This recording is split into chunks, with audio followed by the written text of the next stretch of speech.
लोकतंत्र में क्या जनता जिसको चुनाव जिताकर संसद में अपना प्रतिनिधित्व करने के लिए भेजती है, जब वही पाला बदलकर थोड़े से लालच के चक्कर में लोकतंत्र की हत्या करने लगते हैं, ऐसे में क्या देश सुरक्षित हाथों में है? जिस तरह से टीएमसी के सांसद जो कि अपनी पार्टी को तोड़कर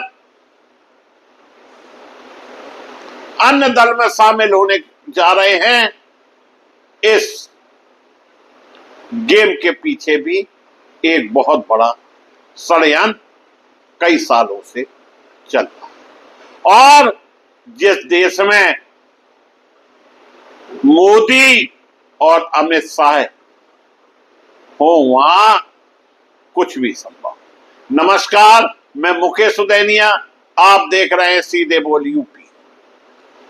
जिस पार्टी का नाम किसी ने ना सुना हो, जिस पार्टी से अब तक कोई विधायक नहीं चुने गए हो, जिस पार्टी का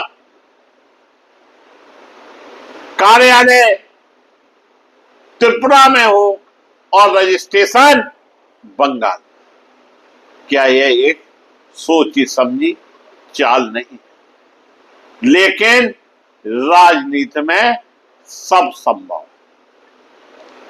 इसके बाद में भी विपक्ष अपनी नाक नीचे करने को तैयार नहीं, और देखते जाइए कि हिंदुस्तान किस तरह से विपक्षहीन होता है। सिर्फ समय का इंतजार। राजनीतिक खबरों में चर्चा आई NCPI, national citizen party of India, जिसका किसी ने नाम नहीं सुना, की बात हम कर रहे हैं।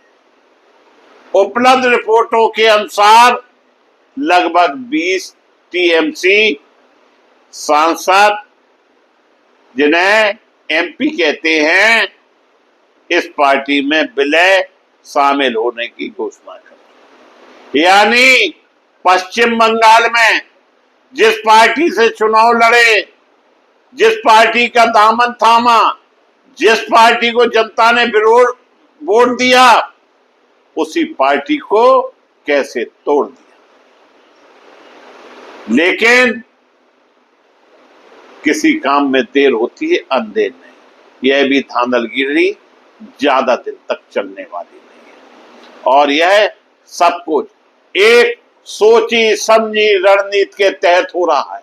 यह काम आज से नहीं हो रहा है, और 2023 के पहले से ही हो रहा है। किस तरह से टीएमसी को खत्म किया जाए, इसकी प्लानिंग बरसों से चल रही है, और जिसे भाजपा का चाणक्य कहते हैं, उनकी ही फैलाई हुई गोटी है। रिपोर्ट के अनुसार पार्टी के पास पहले कोई सांसद या विधायक नहीं था, और उसका चुनावी प्रदर्शन बेहद सीमित रहा। एक रिपोर्ट में उसे केवल 8 से 22 वोट प्राप्त करने वाली पार्टी बताया गया। यानी जिस पार्टी को कुल 8 से 22 वोट मिल रहे हैं, और उस पार्टी में देश के 20 सांसद विलय हो जाएं, कितने कमाल की बात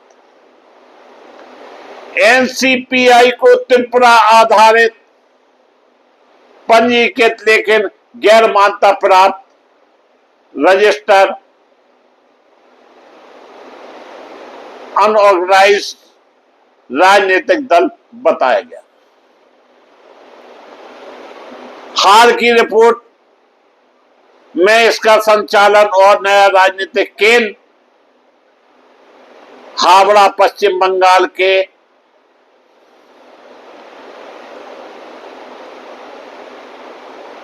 अतुल क्षेत्र में बनाए गए कार्यालय में जुड़ा हुआ बताया गया। यानी पश्चिम बंगाल में कोई एक अंडुल क्षेत्र पड़ता है, वहां पर इसका कार्यालय है। यानी त्रिपुरा की पार्टी पश्चिम बंगाल में कार्यालय, वो भी आज नहीं 2023 में। क्या खेल है। चुनाव आयोग के रिकॉर्ड के हवाले कुछ मीडिया रिपोर्ट्स ने कहा गया है कि पार्टी को अब तक कुल 1,13,000 का चंदा डोनेशन प्राप्त हुआ। एक अन्य रिपोर्ट के अनुसार हाल के घटनाक्रम से पहले पार्टी के बैंक खाते में मात्र 75 रुपए से धनराशि होने की बात सामने आई। ध्यान देने योग्य बात है कि टीएमसी सांसदों के बीच कानूनी विवाद जारी है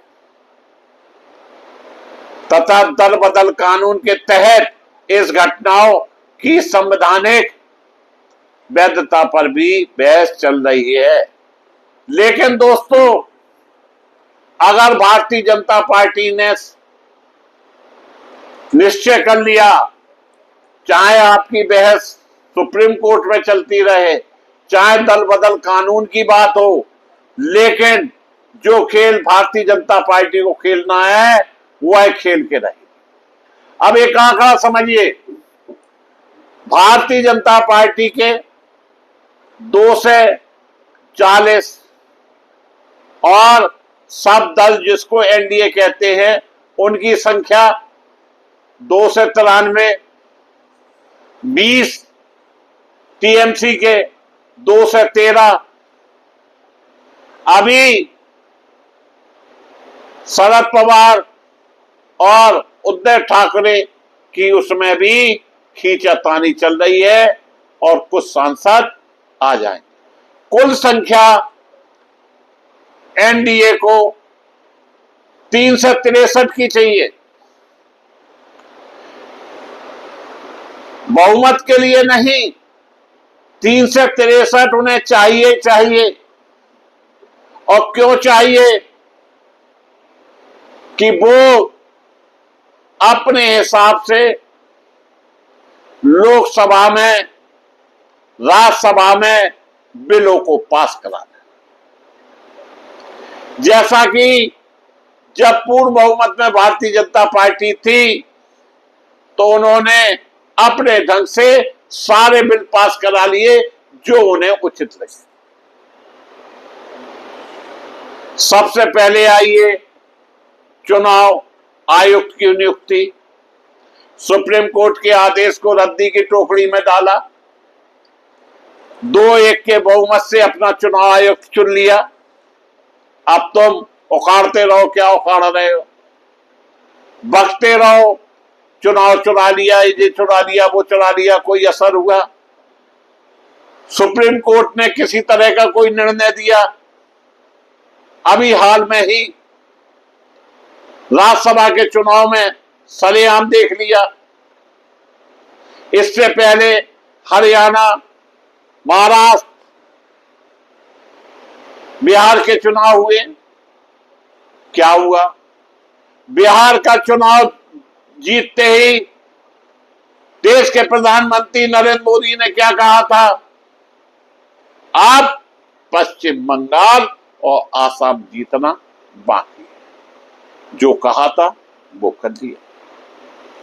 अब उन्हें वो बिल लाना है जिसमें वो 8 से 42 सांसदों को संसद में बैठने की व्यवस्था कर लें। एक नेशन एक इलेक्शन की व्यवस्था कर लें। जो एजेंसियां स्वतंत्र हैं उनको तोते की तरह इस्तेमाल करने के लिए अपने पिंजरे में समेट लें। वैसे भी समटी हुई है। कौन सी एजेंसी स्वतंत्र रूप से काम कर रही है? सब कहीं ना कहीं भिड़े हुए। तो इसके बाद में भी हमारे विपक्ष के नेता अपनी मूछें ऐंठने में लगे हुए हैं और वो दिन दूर नहीं जब उत्तर प्रदेश में अखिलेश की पार्टी टूट न जाए। आप देखते जाइए आगे होता है क्या। चुनाव तो होने दें 2027 के। टीएमसी को किस तरह से बर्बाद करते। आप वही सांसद कल तक जिस भाजपा को आरोप प्रति आरोप लगाते थे, आज वो देश के प्रधानमंत्री, देश के गृह मंत्री में अपनी आस्था जता रहे हैं। जनता इसका जवाब आने वाले चुनाव में देगी। मैं दावे से कहता हूं कि टीएमसी के ये 20 सांसद 2029 में खड़े हो जाएं, अगर एक भी चुनाव जीत के दिखा दें तो मेरा नाम पलट। जिस तरह से लोकतंत्र की हत्या की जा रही है, सुप्रीम कोर्ट के वरिष्ठ वकील कपिल सिब्बल, अभिषेक मनु, जो कि बार बार इस बात को कह रहे हैं, दोहरा रहे हैं, न्याय की चौखट पे लोग न्याय मांग रहे हैं, लेकिन किसी की नहीं सुनी जा रही है। यही कारण है पहले टीएमसी के 60 विधायक अलग हुए, अब टीएमसी के 20 सांसद अलग होने जा रहे हैं। निश्चित तौर पर यह सब एक पूरा प्री प्लान मामला है जो कि अब लोगों के सामने आ रहा है। लेकिन इतना याद रखें कि देश के 142 करोड़ लोग, जिसमें किसान, मजदूर, आम आदमी शामिल है। धर्म की राजनीति ज्यादा दिनों तक चलने वाली नहीं, कभी न कभी हकीकत लोगों के समझ में आएगी, लेकिन तब तक लोकतंत्र देश का खत्म हो जाएगा। आज के लिए इतना ही, फिर मिलेंगे हम आपसे। आप सभी से सहयोग की अपेक्षा करता हूं कि चैनल को सब्सक्राइब करें और सीधे बोल की मजबूत आवाज बने। धन्यवाद।